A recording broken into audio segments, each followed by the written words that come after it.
வேதகால மக்களின் பொருளாதார வாழ்க்கை எப்படி இருந்தது அப்படின்னு பார்க்கலாம்.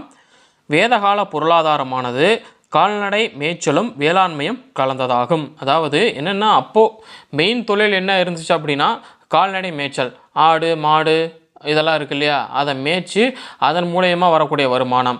அப்புறம் வேளாண்மைனா விவசாயம். இது ரெண்டும் கலந்தது தான் வேதகால பொருளாதாரம். இப்போ இருக்கிற மாதிரி ஐடி ஃபீல்டோ கம்பெனி அது இது பங்குச்சந்தை இந்த மாதிரிலாம் எதுவுமே கிடையாது.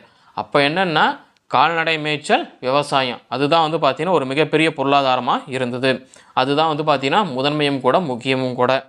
ரிக்வேத கால ஆரியர்களின் முதன்மை தொழில் கால்நடைகள் மேய்ப்பது என்றாலும் மரவேலை செய்வோரும், தேர்கள் செய்வோரும், மற்பாண்டங்கள் செய்வோரும், உலோக வேலை செய்வோரும், துணி நெய்வோரும், தோல் வேலை செய்பவர்களும் இருந்தனர். அதாவது என்னென்னா, ஆரியர்களுடைய முதன்மை தொழில் என்ன அப்படின்னா கால்நடை மேய்ப்பது.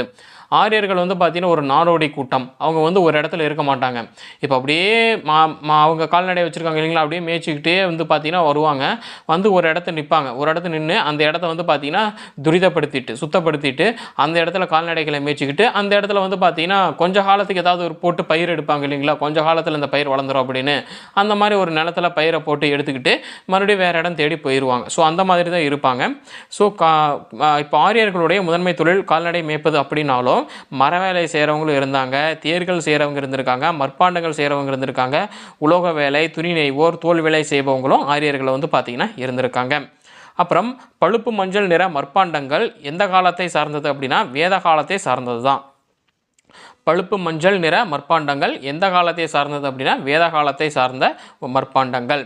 அப்புறம் குதிரைகள், பசுக்கள், வெள்ளாடுகள், செம்மறியாடுகள், காளைகள் மற்றும் நாய்கள் வீட்டு விலங்குகளாக பழக்கப்படுத்தப்பட்டன.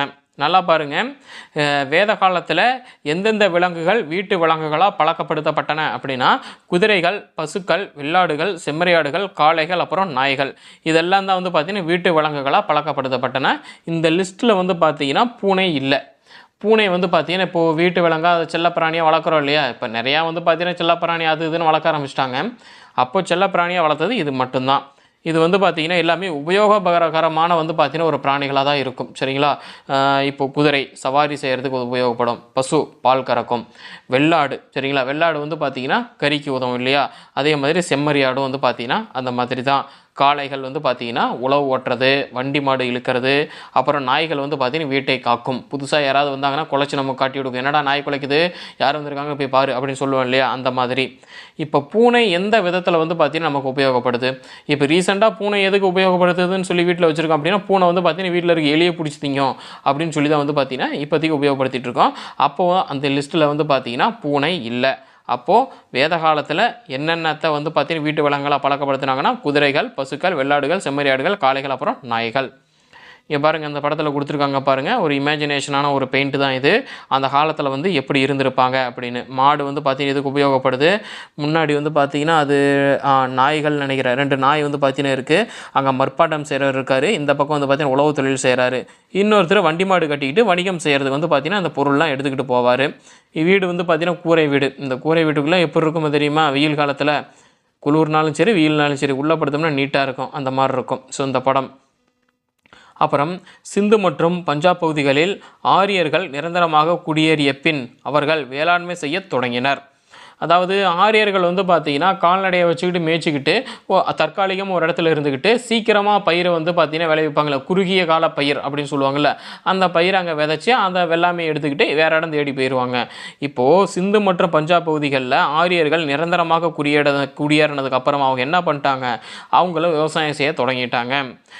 யவா அப்படின்னா பார்லியோட இன்னொரு பேர் என்ன அப்படின்னா அப்போ என்ன சொன்னாங்கன்னா வேத காலத்தில் யவா அப்படின்னு சொல்லுவாங்க. இதை நோட் பண்ணிக்கோங்க. யவா அவர்களின் முதன்மை பெயராக இருந்துச்சு. யார்? ஆரியர்களுடைய பெயர் பார்லி தான் முதன்மை பெயராக இருந்திருக்கு. இந்த பார்லி கஞ்சின்னு சொல்லுவாங்க. அதை அரைச்சி பார்த்திங்கன்னா லைட்டாக உப்பு போட்டு காய்ச்சி குடிக்கலாம். அதுவும் பார்த்திங்கன்னா ஒரு சாப்பாடு மாதிரி தான். கோதுமை, பருத்தி ஆகியவை சிந்துவெளி மக்களால் பயிர் செய்யப்பட்ட போதிலும் ரிக்வேதத்தில் அவைகள் பற்றி குறிப்பிடப்படவில்லை. ரிக்வேதத்தில் பார்த்தீங்கன்னா இதெல்லாமே ரிக்வேத காலத்தில் தான் நடந்துக்கிட்டு இருக்கு. கோதுமை, பருத்தி இதெல்லாம் சிந்து சமவெளி மக்களால் பயிரிடப்பட்டது. இருந்தாலும் ரிக்வேதத்தில் இதெல்லாம் பயிரிடப்பட்டுச்சு அப்படின்னு குறிப்பிடப்படவில்லை. ஒவ்வொரு வருடமும் இருபோகம் சாகுபடி செய்யப்பட்டது. இருபோகம், முப்போகம் அப்படின்னு சொல்லுவாங்க இல்லைங்களா. இருபோகம் அப்படின்னா 2 தடவை விளைச்சல் எடுக்கிறது. இப்போ ஒரு விளைச்சலை போட்டு ஒரு அறுவடை பண்ணிட்டாங்க. ஒரு 6 மாதத்தில், அடுத்த 6 மாதத்தில் ஒரு விளைச்சல் அறுவடை பண்ணிட்டாங்க. சொல்லுவாங்கள்ல, இதுதான் 2 போகம் விளையுது அப்படின்னு. ஒரு போகம் விளைஞ்சது அப்படின்னா 6 மாதம் வேலை இருக்குது, இன்னும் 6 மாதம் வறட்சியாக இருக்கும், எந்த ஒரு பயிரும் கிடையாது, அது மாதிரி இருக்குல்ல. அந்த மாதிரி 2 போகம் வந்து பார்த்திங்கன்னா சாகுபடி செய்யப்பட்டது ரிக்வேத காலத்தில். இப்போ நம்ம பின்வேத காலத்தில் எப்படி அப்படின்னு பார்க்கலாம். பின்வேத காலத்தில் ஆரியர்கள் பசு, வெள்ளாடு, செம்மறியாடு, குதிரை மட்டுமல்லாமல் யானைகளையும் பழக்கப்படுத்தினர்.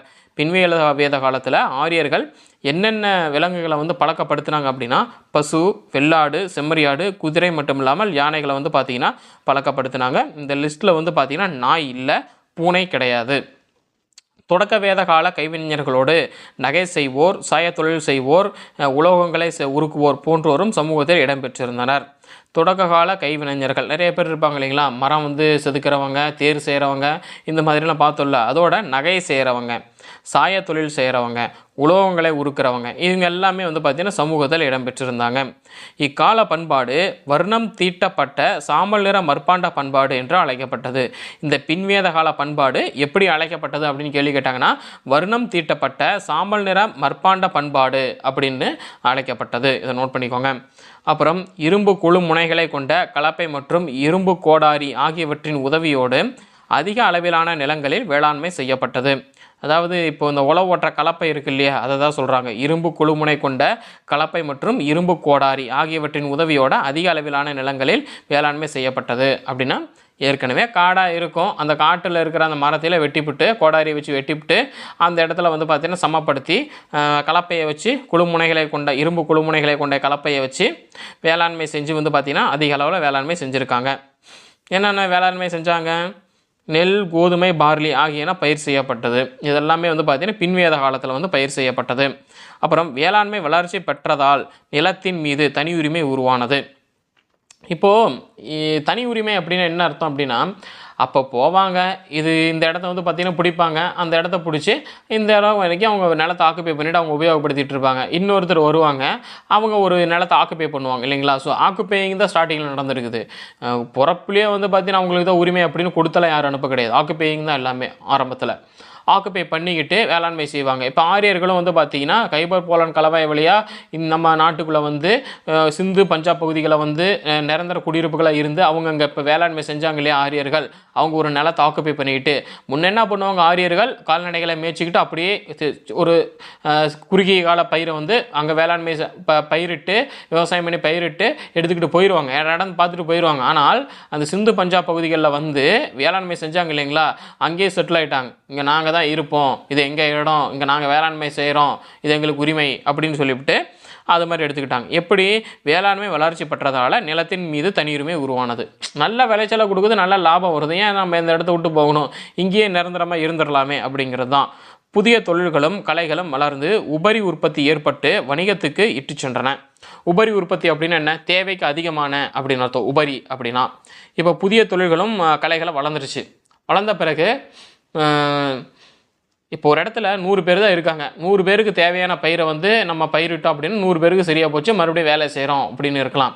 இப்போ 100 பேர் இருக்கிற இடத்துல 1000 பேருக்கு தேவையான பயிரை வந்து பார்த்தீங்கன்னா பயிரிட்டுட்டாங்க, மீதி வந்து பார்த்தீங்கன்னா 900 பேருக்கு சாப்பாடு சும்மா கிடக்குது. அப்படிங்கும்போது என்ன, ஏன் சும்மா இருக்கணும், இல்லாத இடத்துக்கு போய் இதை விற்கலாம்ல அப்படின்னு யோசிப்பாங்க இல்லைங்களா. வணிகம் அப்போ தான் வந்து பார்த்திங்கன்னா அந்த வணிகம் வளர்ந்துருக்கு. உபரி உற்பத்தி ஏற்பட்டு வணிகத்துக்கு இட்டு சென்றது, வணிகம் பெருகிச்சு, பண்டமாற்று முறை பலவலாக காணப்பட்டது. இப்போ வணிகம் பெருகிருச்சு, அப்போ என்ன காசாக இருந்துச்சு? இல்லை, ஃபஸ்ட்டு என்னென்னா பண்டமாற்ற முறை தான். இப்போ பண்டமாற்ற முறை அப்படின்னு சொல்லும்போது வந்து பார்த்திங்கன்னா அந்த ஒரு அளவுன்னு இருக்கும் இல்லையா, ஒரு ரேட்டுன்னு இருக்கும்ல. இப்போ உப்புக்கும் அரிசிக்கும் ஒரே ரேட்டு, 1 கிலோ உப்பு சீக்குவல் டு 1 கிலோ அரிசி அந்த மாதிரி இருக்கும். இப்போ மற்றபடி 1 கிலோ அரிசி சீக்குவல் டு அவர்கிட்ட தக்காளி தான் இருக்குது அப்படின்னா 3 கிலோ தக்காளி 4 கிலோ தக்காளி நீ கொடுத்தீங்கன்னா தான் 1 கிலோ அரிசி உனக்கு கிடைக்கும், 2 கிலோ தக்காளி கொடுத்தீங்கன்னா தான் 1 கிலோ உப்பு உனக்கு கிடைக்கும். இந்த மாதிரிலாம் இருக்குது, வெங்காயம் இந்த மாதிரிலாம் இருக்குது இல்லையா. ஸோ அந்த மாதிரி உப்புக்கும் அரிசிக்கும் ஒரே ரேட்டு அப்படி இருந்துச்சு பண்டமாற்று முறையில். பண்டமாற்று முறை அப்படின்னா என்ன? ஒரு பொருளை கொடுத்து வேறொரு பொருளை வாங்குறது தான் பண்டமாற்று முறை. அவர்கள் அப்புறம் பார்த்துருங்க நாணயத்தை பற்றி சொல்கிறாங்க. ஆரியர்கள் என்ன பண்ணியிருக்காங்க, நிஷ்கா, சத்மனா என்னும் தங்க நாணயங்களையும் கிருஷ்ணாலா என்னும் வெள்ளி நாணயங்களையும் வணிகத்தில் பயன்படுத்தினர். இந்த வணிகர்கள் என்ன பண்ணியிருக்காங்க, என்னென்ன நாணயங்களை பயன்படுத்தியிருக்காங்க பாருங்கள். ஃபஸ்ட்டு தங்க நாணயம், எப்படி பேர் வந்து இருக்குன்னு பாருங்கள். தங்க நாணயத்துக்கு நிஷ்கா சத்மனா அப்படின்னு இருக்குது, தங்க நாணயத்துக்கு பேர். அடுத்தது வெள்ளி நாணயத்துக்கு கிருஷ்ணாலா அப்படின்னு வெள்ளி நாணயங்களை வணிகத்தில் வந்து பார்த்திங்கன்னா பயன்படுத்தியிருக்காங்க. இப்போ இது தங்க நாணயம் இல்லையா, தங்க நாணயம் நல்லா மினுமினுன்னு இருக்கும்ல, எவ்வளோ எத்தனை பேர் கை மாறினாலும் அந்த தங்க நாணயம் மினுமினுன்னே இருக்கும், அப்போ அதுக்கு ரேட்டு ஜாஸ்தி. அடுத்தது வெள்ளி வந்து கை மாற்ற வந்து பார்த்திங்கன்னா கொஞ்சம் கருப்படிச்சு போயிடும், கருகி போயிடும் இல்லையா, அதுக்கு வந்து ரேட்டு கொஞ்சம் கம்மியாக இருக்கும். அப்போது தங்க நாணயத்துக்கு என்ன பேர் இருந்திருக்கு அப்படின்னா வேத காலத்தில் நிஷ்கா சத்மனா அப்படின்னு இருந்திருக்கு. வெள்ளி நாணயத்துக்கு என்ன பேர் இருக்குன்னா கிருஷ்ணாலா அப்படின்னு இருந்திருக்கு. இந்த நாணயங்களை தான் வணிகத்தில் வந்து பார்த்திங்கன்னா பயன்படுத்தியிருக்காங்க. ஸோ வேத காலத்தில் வந்து பார்த்திங்கன்னா பொருளாதார வாழ்க்கை இப்படி தான் இருந்துச்சு.